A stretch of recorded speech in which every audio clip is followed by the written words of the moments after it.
नमस्कार दोस्तों।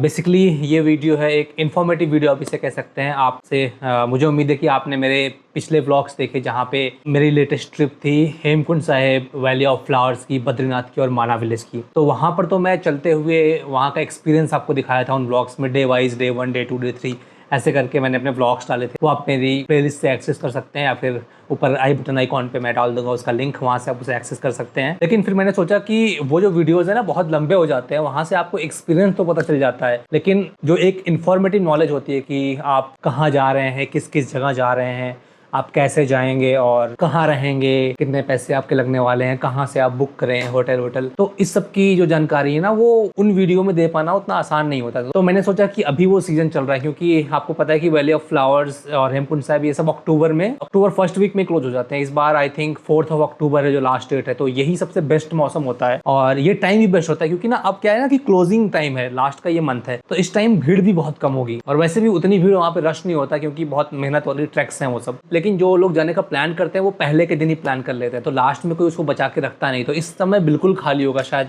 मुझे जहाँ तक उम्मीद है। तो बेसिकली मैं आपको अपडेट करूँ कि कहाँ कहाँ मैं उस ट्रिप पे गया था, कैसे आप वहाँ पर पहुँच सकते हैं। तो मेरी 5 नाइट और 6 डेज की पूरी ट्रिप थी और बेसिकली मैंने स्टार्ट किया था उसे, मैं नोएडा में रहता हूँ, ग्रेटर नोएडा में, वहाँ से मैंने स्टार्ट किया था अपनी ट्रिप और उसके बाद मेरा पहला स्टॉपेज था वो हरिद्वार था। हरिद्वार से हम उसके बाद पूरा दिन ट्रैवल करके हम पहुंचे थे गोविंद घाट। वो हमारा डे 1 था पूरा। पूरे दिन की ट्रैवलिंग होती है पहाड़ों से होते हुए और बिल्कुल खाली रास्ते थे क्योंकि मानसून सीजन है। तो ये भी आपको बता दूं कि बहुत लोगों को शायद डर लगता हो, लेकिन इस बार उत्तराखंड में ऐसे बुरे हालात नहीं है। एक जगह पे हमें लैंडस्लाइड मिली थी जहां पे रोड को क्लियर करने में लगभग 1 घंटे लग गए थे, बाकी मुझे कहीं कोई जाम नहीं मिला, हम आराम से बिल्कुल चले गए थे। पहले तो मैं आपको बता दूं कि बुकिंग कहाँ से करी हमने और आप कैसे कर सकते हैं। देखो बेसिकली आप रिसर्च कर सकते हो कि कहाँ कहाँ जाना है, किस दिन कहाँ रुकना है, कौन से होटल लेना है, वो आप अपने तरफ से बुक कर सकते हो। लेकिन मैं आपको सजेस्ट करूंगा कि अगर आप नए ट्रैवलर हैं बिल्कुल, या फिर आप बजट में चीजों को एक्सप्लोर करना चाहते हैं, आप ग्रुप में जाना चाहते हैं, तो आप ऐसी तो बहुत सारी वेबसाइट्स है, लेकिन मैं हमेशा प्रेफर करता हूँ थ्रिलोफिलिया। मेरा एक्सपीरियंस थ्रिलोफिलिया के थ्रू बहुत ही अच्छा रहा है, उसका लिंक मैं डाल दूंगा अपने डिस्क्रिप्शन में। वहां से मैं हर बार बुक करता हूँ। थ्रिलोफिलिया एक्चुअली एक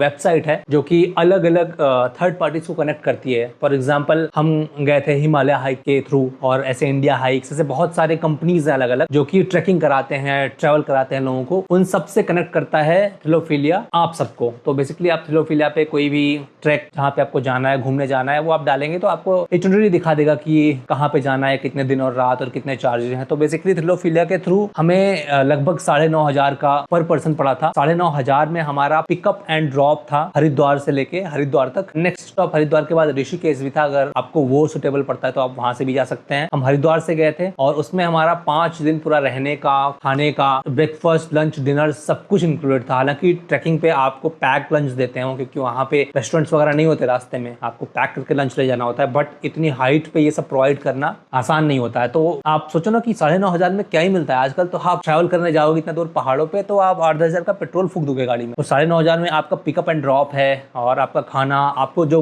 गाइडेंस मिलती है कि कहाँ कहाँ जाना है, आपके साथ हमेशा 2 ट्रैक गाइड होते थे, एक आगे एक पीछे। बेसिकली हमें हरिद्वार से एक 15 सीटर ट्रैवलर मिली थी। हम हमारे ग्रुप में टोटल 13 लोग थे, हम 6 लोग थे, बाकी कुछ स्ट्रेंजर्स होते हैं जो आपके ग्रुप के साथ उनको असाइन कर दिया जाता है। धीरे धीरे आपसे उनकी बॉन्डिंग बन जाती है और ग्रुप में एक तरह से आप कोई चीजें एक्सप्लोर करते हैं, इसलिए शायद उनको ये इतना सस्ता भी पड़ता है, बजट फ्रेंडली भी पड़ता है। तो ये तो हो गया कि आप कहाँ से बुक कर सकते हैं। आप मैंने आपको बता दिया कि बाकी आप चाहो अगर खुद से प्लान करना तो आप मेक माई ट्रिप से होटल करो और फिर जाने का अपनी गाड़ी से प्लान करो, वो सब आप कर सकते हो चाहो। बट मैं आपको पूरी डे वाइज इटिनरी बता रहा हूँ कि कैसे कैसे जाना होगा। तो हमने शुरू किया, मैं ग्रेटर नोएडा से हूँ, तो यहाँ से तो मैं ट्रेन बुक करके हरिद्वार पहुंच गया। सुबह 5 बजे के लगभग हमारी ट्रेन पहुंच गई, 6:30 बजे सुबह का वहाँ पे पिकअप था हमारा। वहां से हम चल दिए गोविंद घाट की तरफ अपने ट्रैवलर से। गोविंद घाट हम पहुंचे लगभग 10 घंटे की ड्राइविंग के बाद, शाम के 4-5 बज गए थे अराउंड। और वहां पर पहुंचने के बाद हम फ्रेश हुए, हमने डिनर किया और वो रात में हमने आराम किया। फिर सुबह हम निकले, 6 बजे उठ जाते हैं, 7 बजे तक रेडी होकर आपको नीचे ब्रेकफास्ट करके तैयार होना होता है, क्योंकि वहां से हमारी अगली जर्नी शुरू होती है ट्रैकिंग की। तो हमारी ट्रिप में डे 1 में तो गोविंद घाट हो गया, डे 2 में हमें जाना था वैली ऑफ फ्लावर्स। तो वैली ऑफ फ्लावर्स के लिए हम निकलते हैं तो आप सीधे वैली ऑफ फ्लावर्स नहीं आ सकती क्योंकि बहुत ज्यादा ट्रैकिंग हो जाती है। तो उसके लिए हमें जाना होता है घंगरिया तक।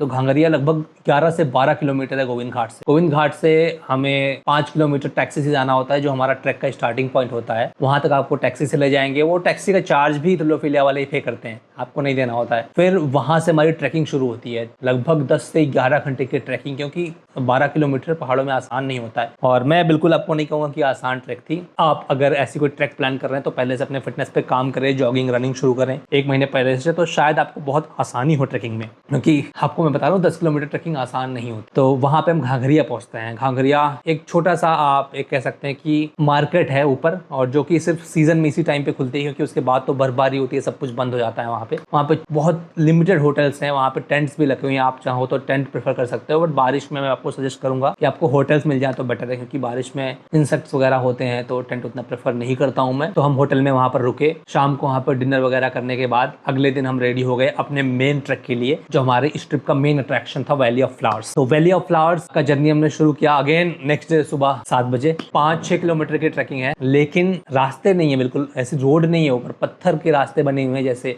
ट्रैक्स पे होते हैं। और काफी स्टीप चढ़ाई है। वैली ऑफ फ्लावर्स की हाइट जो लगभग 12,000 फीट ऊपर है वो समुद्र तल से। तो वहाँ पे अगेन हमें लगता है 6 से 7 घंटे पहुंचने में, लगभग 5-6 घंटे भी आपकी स्पीड के ऊपर है। वैसे अगर आप ग्रुप में हैं, बड़े ग्रुप में, आपको टाइम लगता है, आप अकेले हैं शायद आप जल्दी भी कर लें, आपके साथ अगर कोई सीनियर सिटीजन है, कोई कई लड़कियां हैं कई बार, तो आप स्लो हो जाते हैं। बट लगभग आप 4 से 5 घंटे का एवरेज मान के चलिए ऊपर पहुंचने में लगता है। वहाँ पहुंच के आप दुनिया भर के तमाम तरीके के फ्लावर्स आप देखेंगे, अच्छे अच्छे फोटोशूट आप करा सकते हैं, वीडियोस बना सकते हैं। ऐसा भी नहीं है कि मैं आपको ये नहीं कहूँगा कि बहुत ज़्यादा वाव है वैली ऑफ फ्लावर्स, बस हाँ आप जब रास्ते में चलेंगे तो फूल आपको रास्ते में भी कुछ कुछ दिखेंगे, लेकिन वहाँ पे पहुँच के बहुत सारे आपको फ्लावर्स देखने को मिलेंगे। बेसिकली वैली ऑफ फ्लावर्स का मैं आपको थोड़ी सी हिस्ट्री बताऊँ तो शायद 18th सेंचुरी के अराउंड कोई आर्मी के इसको, ब्रिटिश आर्मी के कर्नल ने इसको एक्सप्लोर किया था। बट बेसिकली ये 19th सेंचुरी में एक पर्वतारोहियों को कोई ग्रुप था जो माउंटेन चढ़ते हुए कहीं भटक गया था, तो वापस आते हुए रास्ते में उन्हें ये अचानक से दिखा था। उसके बाद से ऑफिशियली इसे लोगों ने जाना शुरू किया, उस पर उन लोगों ने बुक भी लिखी।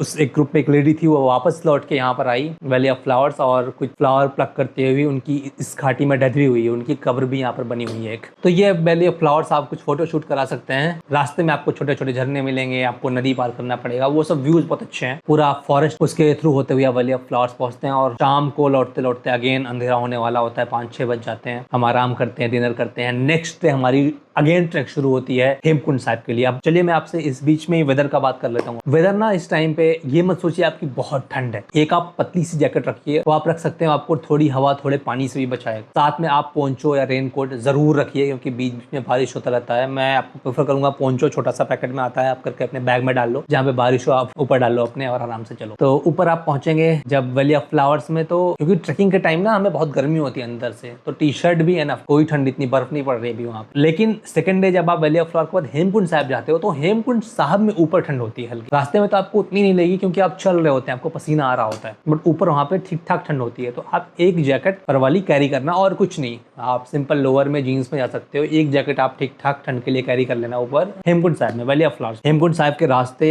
ज्यादा स्टीफ है, वैली ऑफ फ्लावर्स काफी मुश्किल ट्रैक है हेमकुंड साहिब की, और क्योंकि वहाँ पे ऑक्सीजन लेवल भी कम होता है ऊपर, और सांस लेने में थोड़ी तकलीफ होती है, लेकिन बहुत ज्यादा कुछ नहीं, आप जा सकते हैं। बट हाँ, चढ़ाई में आपकी हालत खराब होगी अगर आप बहुत फिट नहीं है तो। और क्योंकि हम लोग बैक टू बैक ट्रैक कर रहे थे हर रोज, तो वो और भी मुश्किल होता है, रिकवरी का टाइम ही नहीं मिलता। वहाँ पे आप जाएंगे, हेमकुंड साहिब बहुत पीसफुल है, बहुत शांति मिलती है और बहुत अच्छा है। आप वहाँ पे गुरुद्वारे में बैठेंगे, कीर्तन सुनेंगे वहाँ पर, फिर वहाँ पे गरम गरम चाय और खिचड़ी मिलती है। वहाँ इतनी थकान के बाद वो बिल्कुल अमृत सा लगता है उसका स्वाद। फिर वहाँ से दर्शन करके हम लोग हेमकुंड साहिब से नीचे की तरफ आते हैं। फिर नेक्स्ट डे हम लोग अगेन सुबह, हमें अब नीचे उतरना है। घाघरिया हमने बताया था आपको, मिड पॉइंट पे हम रुके थे। घाघरिया से हम नीचे उतरते हैं गोविंद घाट के लिए। अब नीचे उतरना काफी आसान होता है, उतना भी आसान नहीं होता कि बस आग बंद किया अब चले आए नीचे।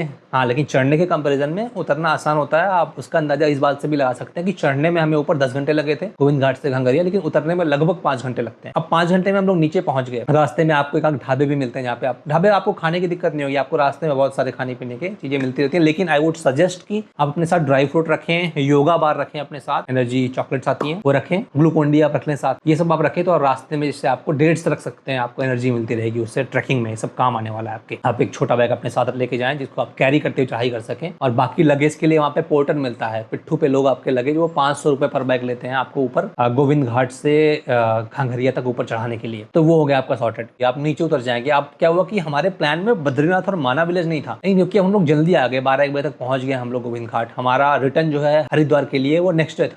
तो फिर हमने प्लान किया कि हम क्यों ना बद्रीनाथ हुआ, क्योंकि वहां से जहाँ हम रुक रहे थे गोविंद घाट से 20-25 किलोमीटर हार्डली बद्रीनाथ और माना विलेज है। तो हमने गाड़ी वाले से बात की, वहाँ पे आप अपने ट्रैवलर वाले से बात करेंगे तो उसने 500 पर पर्सन लिया, जो कि बहुत चीप है यार। बद्रीनाथ आप जा रहे हैं सोचो। और हम सेकेंड टाइम जो है लेके वो हम चले गए ऊपर बद्रीनाथ। पहले हम माना विलेज एक्सप्लोर किए। माना इंडिया का फर्स्ट विलेज है, पहले ये लास्ट था, बट अभी रिसेंटली यहाँ पर मोदी जी गए थे और उनका कहना था कि जब कोई भी उनको शायद ये फीलिंग आई कि मतलब लास्ट मतलब कोई भी चीज़ यहाँ पे अंतिम में पहुंचेगी, सबसे लास्ट में पहुंचेगी। लास्ट तो कहना एक अच्छा फील नहीं होता, और उनका ये भी मानना था कि जब सूरज की किरणें सबसे पहले देश में यहीं से इंटर कर रही हैं, तो क्योंकि क्यों ना ये फर्स्ट विलेज हो। तो मोदी जी ने उसका एक नाम बदल के लास्ट विलेज से फर्स्ट विलेज कर दिया। I think that's fair enough. वहाँ की दुकानों पे, घरों पे आप लिखा हुआ मिल जाएगा आपको कि इंडिया फर्स्ट टी शॉप है, पहली इंडिया भारत की प्रथम चाय की दुकान। और वहाँ पर भीम पुल भी है जहाँ से सरस्वती नदी का उद्गम होता है। ये बोला जाता है कि जब पांडव जो है माना विलेज के थ्रू होते हुए स्वर्ग गए थे और जब जा रहे थे ये लोग, तो सरस्वती नदी उनको रास्ता नहीं दे रही थी, तो भीम ने एक पत्थर मार के वहाँ पे एक पुल बनाया था, उसी को भीम पुल बोलते हैं। वहां से आप देखेंगे एक स्वर्गारोहण मार्ग भी है वहीं पे, जहाँ से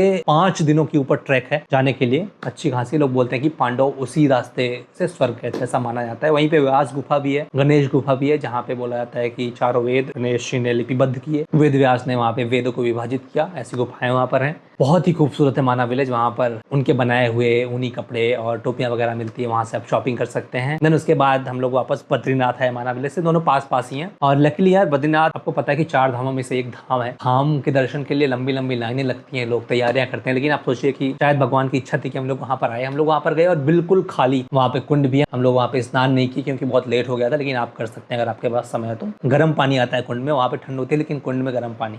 अब बद्रीनाथ में बहुत ठंड नहीं होती, एक पतली जैकेट में आप जा सकते हो। हम लोगों ने बिल्कुल आसानी से घूम के आराम से फोटो लेते हुए अंदर दर्शन किए, मंदिर में बैठे और नीचे आए। उसके बाद फिर हम लोग अपने होटल पे आ गए बद्रीनाथ से होते हुए। और नेक्स्ट डे हम लोग सुबह ट्रैवलर पे बैठ के अपने वापस हरिद्वार आए। हमने शाम को ट्रेन बुक किया था, लेकिन ट्रेन क्योंकि रात में 12 बजे थी, हम पहुंच गए शाम को 4-5 बजे हरिद्वार। तो मैंने वहां से ब्ला से एक गाड़ी बुक कर ली। भाई साहब एक मिले हमको अर्टिगा से, हमें हमारे घर ग्रेटर नोएडा तक छोड़ गए वो। तो ये थी यार कहानी, ये थी इटनरी हमारे ट्रैकिंग की। वीडियो खत्म करने से पहले आप लोग को सिर्फ इतना कहना चाहूंगा यार, जो वैली ऑफ फ्लावर्स की कहानी आप वहाँ पे एक EDC है, इको डेवलपमेंट कमेटी उन लोगों ने बनाई, जो वहाँ की साफ सफाई का ख्याल रखती है। एक्चुअली वो बनाना पड़ा था क्योंकि जब वैली ऑफ फ्लावर्स भारत के लोगों को पता चला ना, जब वहाँ पे टूरिस्ट जाने शुरू हुए, तो लोगों ने इतनी गंद फैला दी, वहाँ पे इतना कचरा हो गया था कि फूल वहाँ से गायब ही हो जा रहे थे। तो वहाँ पे कुछ लोगों ने मिलके, वहाँ के लोकल लोगों ने एक इको डेवलपमेंट EDC बनाया। उसने जिम्मेदारी ली सफाई करने की, और बोला जाता है कि 14,000 बोरियां कूड़े भर के वहाँ से निकाले गए। बहुत ज्यादा वहाँ पर साफ सफाई, और उसको EDC बहुत अच्छे से मेंटेन कर रही है। वहाँ पे सफाई कर्मचारी हर 1-2 किलोमीटर पे आपको दिख जाएंगे। लेकिन अभी भी कुछ जाहिल लोग होते हैं ना, मैंने जिनको देखा कि खाया पान मसाला और नीचे पुड़िया फेंक दिया,